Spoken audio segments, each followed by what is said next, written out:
Hello everyone, welcome back to my space. आज का जो रीडिंग है वो थोड़ा डिफरेंट कर रही हूँ मैं।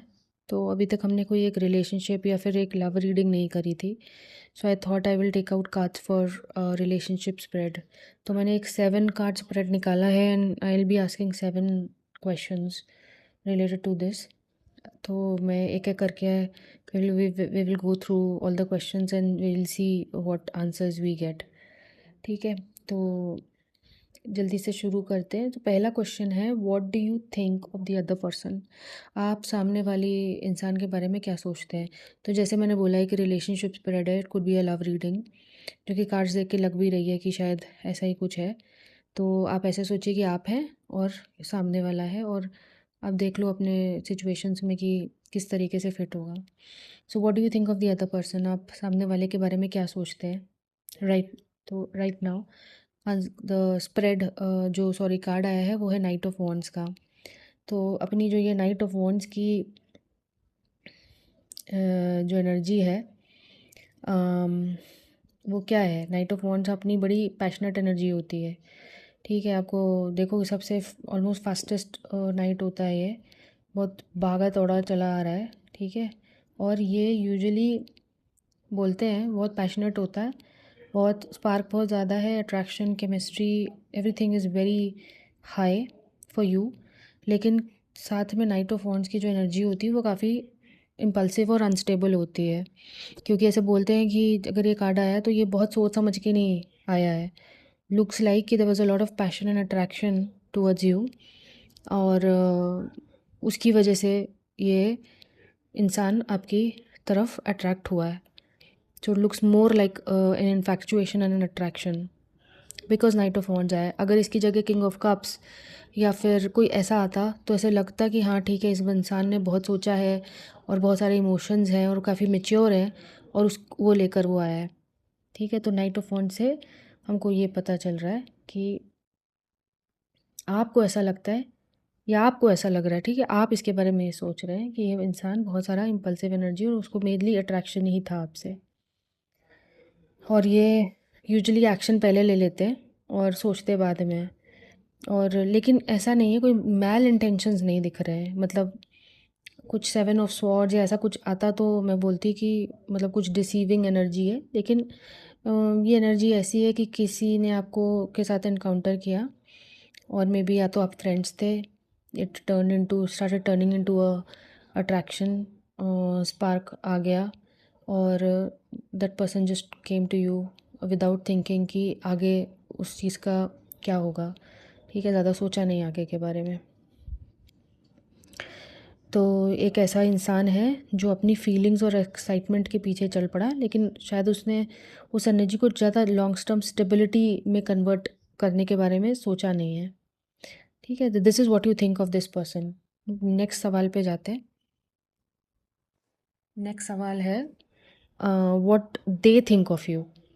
ठीक है, वो आपके बारे में क्या सोचते हैं। तो उसमें आया है अपना कार्ड 8 ऑफ स्वॉर्ड्स। तो 8 ऑफ स्वॉर्ड्स का जो कार्ड है, इस कार्ड में ये एक लेडी है या फिर एक इंसान है जो कि बंधा हुआ है, और आंखों पे भी पट्टी बंधी हुई है, चारों तरफ स्वॉर्ड्स हैं। तो यूजुअली इसको देखकर ऐसा लगता है कि ये इंसान कुछ मेंटल प्रिजन में है, मेंटल केज में है, जो कि इसने अपने खुद ही बनाया हुआ है। उतना ये बंधा हुआ नहीं है जितना कि ये बंधा हुआ फील कर रहा है। तो मुझे लगता है ये एक ऐसा इंसान है जो आपको किसी ऐस तो ये जो सामने वाला है, आपका जो भी काउंटर पार्टी है आपके रिलेशनशिप में, वो ये सोचता है कि आप एक ऐसे इंसान हो जो बहुत ज़्यादा सोचता है। मतलब आप बहुत ओवर थिंक करते हो, अब हर चीज़ को बहुत डीपली फील करते हो, आप बहुत ओवर सेंसिटिव हो। और जब कभी कभी आप अपने ही थॉट्स के अंदर केज हो जाते हो और फंस जाते हो। लेकिन उसके साथ साथ मुझे ये भी लग रहा है कि ये सिर्फ ये नहीं बता रहा है कि आप ओवर थिंक करते हो, ये भी बता रहा है कि शायद आपने ज़िंदगी में बहुत कुछ देखा हुआ है, बहुत कुछ एक्सपीरियंस किया हुआ है, और आप हर डिसीजन बहुत फूंक फूंक के और केयरफुली लेते हो।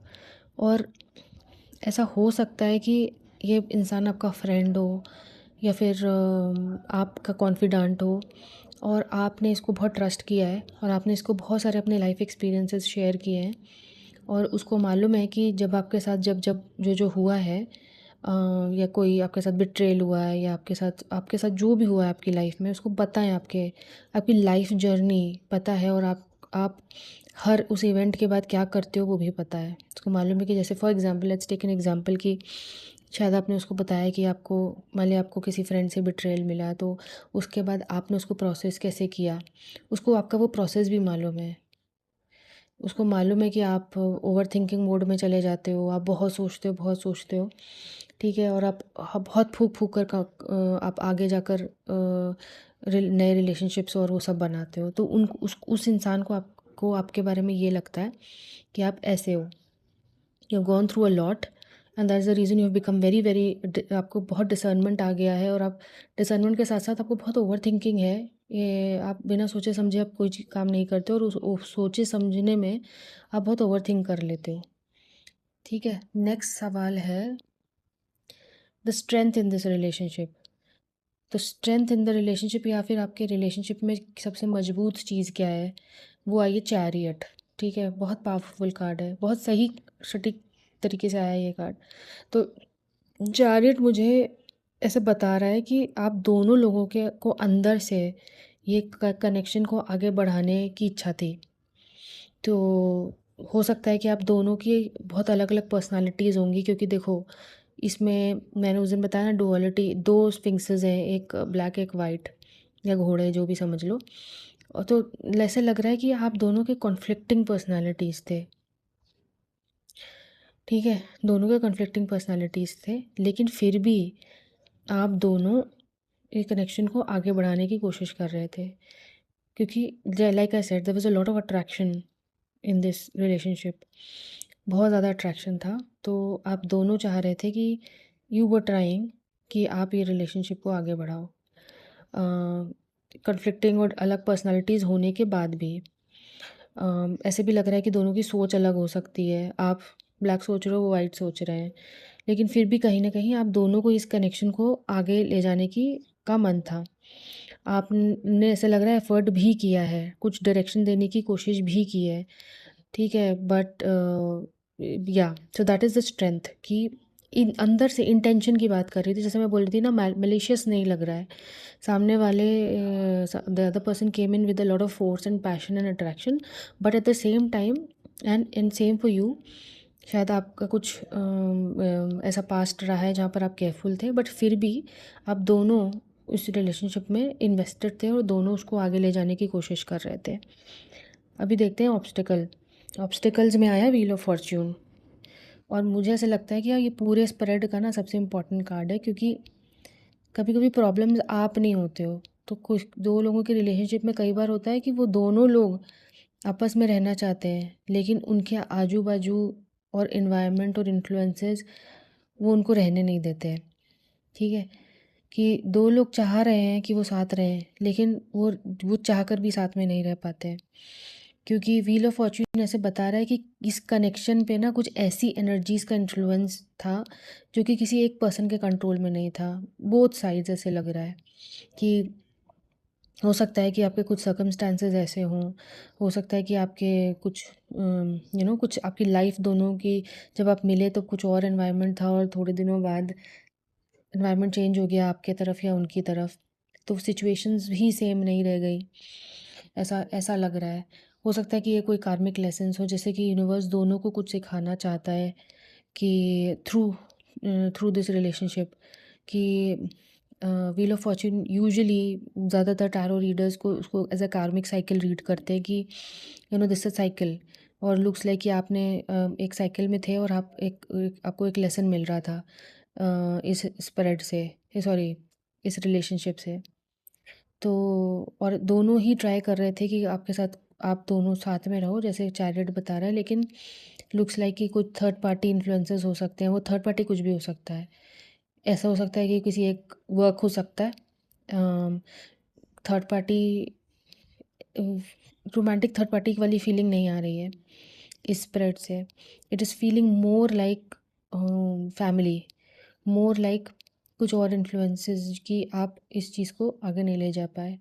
और क्योंकि इस पूरे 4 कार्ड्स में अभी तक एक भी पेंटिकल नहीं आया है, और वॉन्ड आया है, ज़्यादातर पैशन, और दूसरे में आपकी एनर्जी में स्वॉर्ड आया है, आप अपने हेड, तो ये जो हैं ये अपनी पैशन में है, आप जो हैं आप पूरी स्वॉर्ड और हेड में हैं, तो स्टेबिलिटी तो नहीं दिख रही है इस रिलेशनशिप में।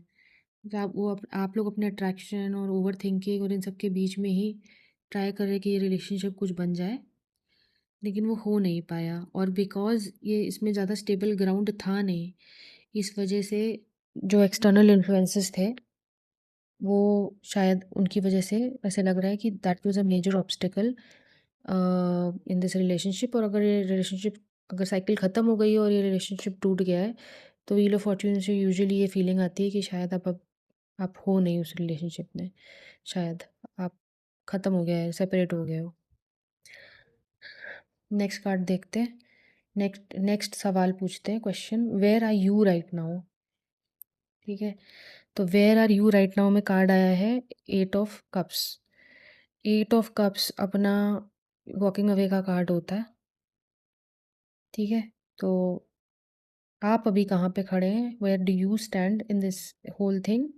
तो यहाँ पर आया एट ऑफ कप्स। ये कार्ड मुझे हमेशा ऐसे इमोशनल कर देता है, क्योंकि अब देखो कप्स खड़े हुए हैं, पूरा सिचुएशन है, कप्स सारे खड़े हैं, लेकिन फिर भी वो जा रही है छोड़कर, ऐसा क्यों है। तो यहाँ पे ये नहीं कि वो भाग रही है, उसने, ये कोई ऐसा नहीं है कि उसने हार मान ली है या एग्जॉस्ट हो गई है, ऐसा कुछ नहीं है। उसका बहुत ही कॉन्शियस क्लियर डिसीजन है कि अब मेरी जर्नी ख़त्म हो गई है यहाँ पर, अभी मेरे को जो सीखना था मैंने सीख लिया है, अब मुझे आगे बढ़ना है। तो इस कार्ड में सैडनेस है थोड़ी बहुत, लेकिन मतलब जैसे नॉस्टैल्जिया भी हो सकता है, लेकिन साथ में एक इनर नोइंग भी है कि अब मेरे सोल को ना किसी नए रास्ते की तरफ जाना है। और I think I am done with this whole situation that I was in. तो ये आपकी करंट एनर्जी है। So where are you right now, you, I think you have evaluated the whole scenario whatever conspired in the past, और आपने I think अपने आप को वो क्लैरिटी दे दी है कि वो साइकिल क्लोज हो चुकी है। और आपने शायद दिमाग में ये सोच लिया है कि maybe that was not the right place to be for you, it was not helping you grow, and that is the reason you have chosen another path and you are moving away. Next question देखते हैं।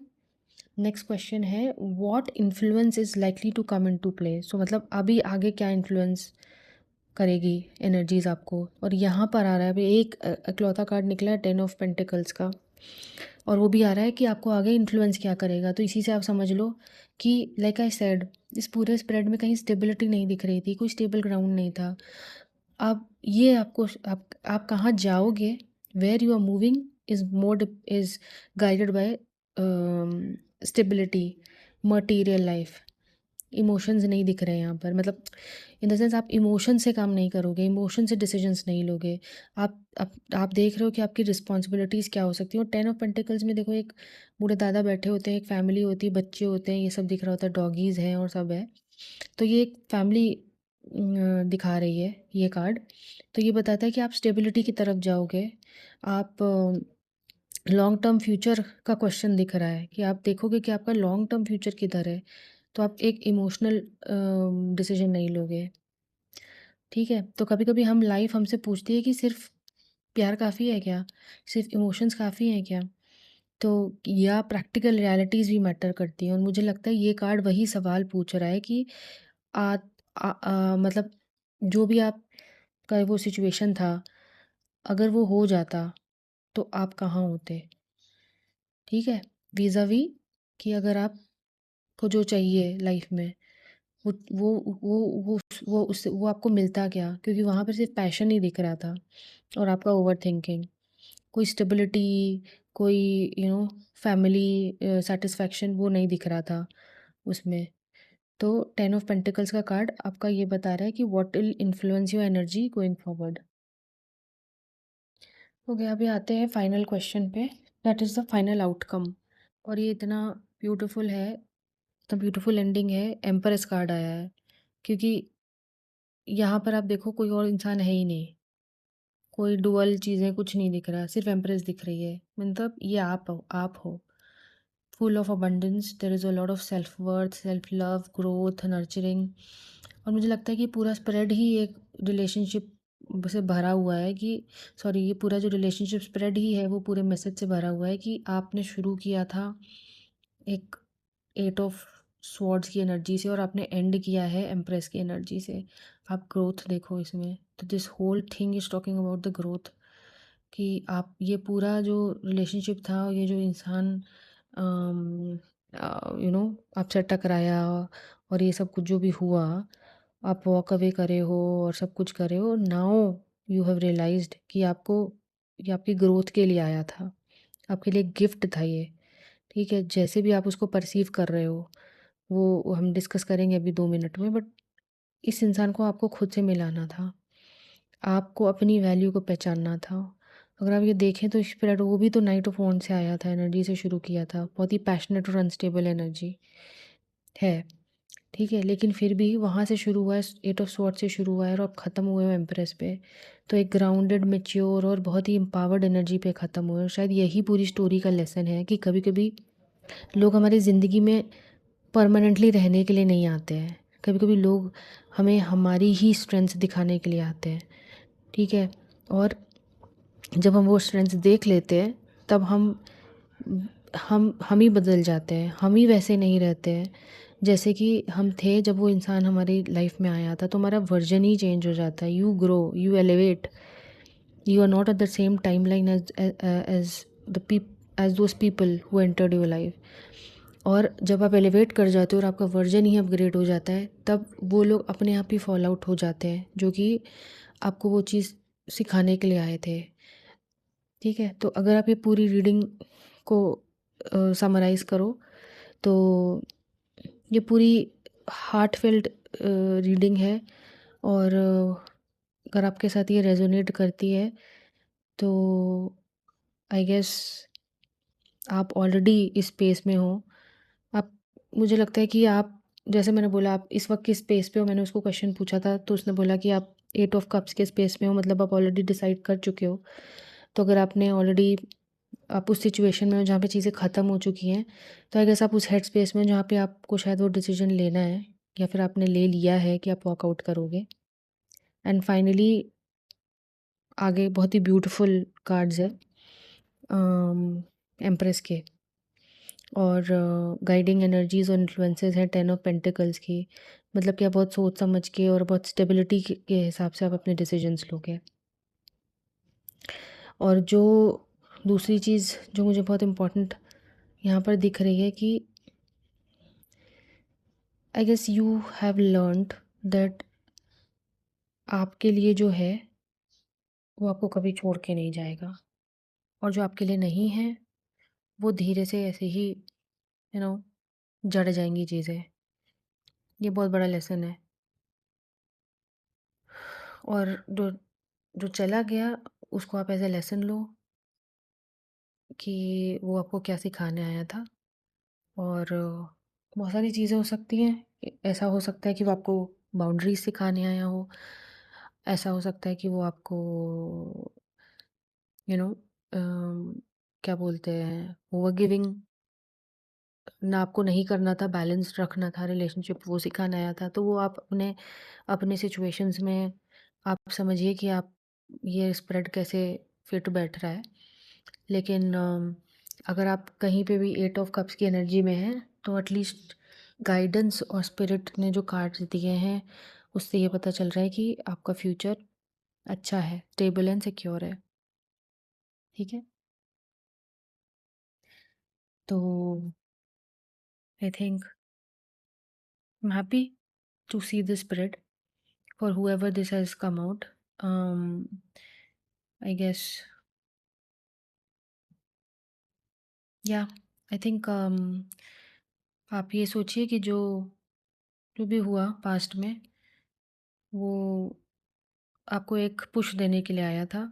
जैसे मैंने बोला, हम अपनी strength नहीं समझते, और कई बार यूनिवर्स को हमें पुश देने के लिए कुछ कंस्पायर करना पड़ता है।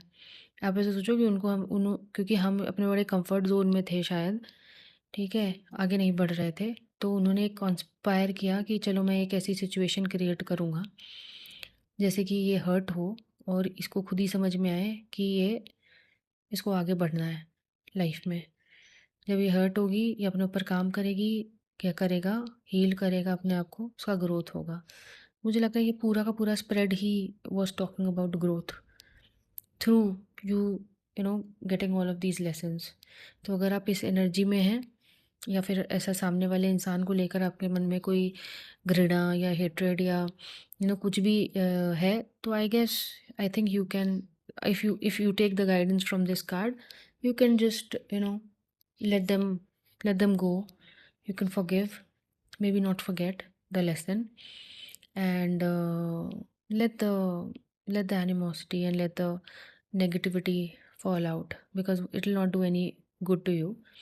And बिकॉज़ आपका जो फ्यूचर है वो काफ़ी स्ट्रॉन्ग और नर्चर्ड और अबंडेंट दिख रहा है। So you don't need to have that negativity around you. ऐसे सोचो कि आप लोगों का एक सोल कॉन्ट्रैक्ट था। ज़्यादातर लोग हमारी लाइफ में, हमारी लाइफ में कौन कब आएगा, हमको क्या लेसन दे के जाएगा, वो सब एक सोल कॉन्ट्रैक्ट होता है जब हम आने से पहले ही साइन करके आते हैं। इसमें आपका भी साइन है। आने से पहले आपने उस इंसान के साथ साइन किया है एक कॉन्ट्रैक्ट। आपने बोला है कि हाँ यार, ऐसे इस उम्र में आकर, इस सिचुएशन में आके मैं बहुत कंफर्ट जोन में चली जाऊंगी, तुम इस सिचुएशन में ऐसे आना, एंड देन ऐसे ये हम ऐसे करेंगे, ऐसे ऐसे कंस्पायर होगा, और फिर उसके बाद जो भी सिचुएशन होगी मैं उसमें इस तरीके से बिहेव करूँगी, and that will lead to my growth. आपको सब पता है, आपको आने से पहले ही पता है, क्योंकि आपको पता है कि आपको यहाँ क्या सीखने आना है, क्योंकि आपको ऑलरेडी पता है कि आपके वूंड्स क्या हैं, आपके सोल के। रीबर्थ लेने पे वो ज़ीरो नहीं, आपका स्लेट क्लीन नहीं होता है। एटलीस्ट जो कर्मा और आपके संस्कार होते हैं वो क्लीन नहीं होते हैं, वो रहते हैं। आपको अपने वूंड्स पता थे जब आप यहाँ पे आए हैं उस पे काम करने के लिए। This is an assignment which you already contract, आपने एक इंसान को कॉन्ट्रैक्ट किया है कि ये एक असाइनमेंट है। मैं जब जाऊँगी आप ऐसे आना, ये एक सिचुएशन है, मैं उस पे कैसे बिहेव करूँगी इज़ माई असाइनमेंट।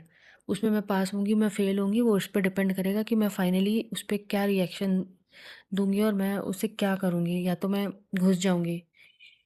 आप इसमें क्या कर सकते थे? आप ऐसे भी कर सकते थे कि आप वॉक अवे नहीं करते, आप उसी इंसान के पीछे-पीछे भागते रहते, या फिर बिना सोचे समझे कोई एक डिसीज़न ले लेते, और फिर आप पछताते।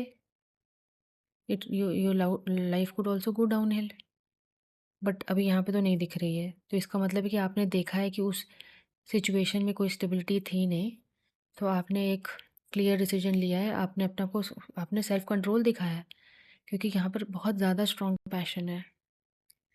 तो आपने एक सेल्फ कंट्रोल भी दिखाया है, आपने अपना दिमाग लगाया, क्लैरिटी दिखाई है, आपने दिखाया है कि यहाँ पर आपको, आप what matters more to you, and then eventually you turned out good for you. So good, good reading.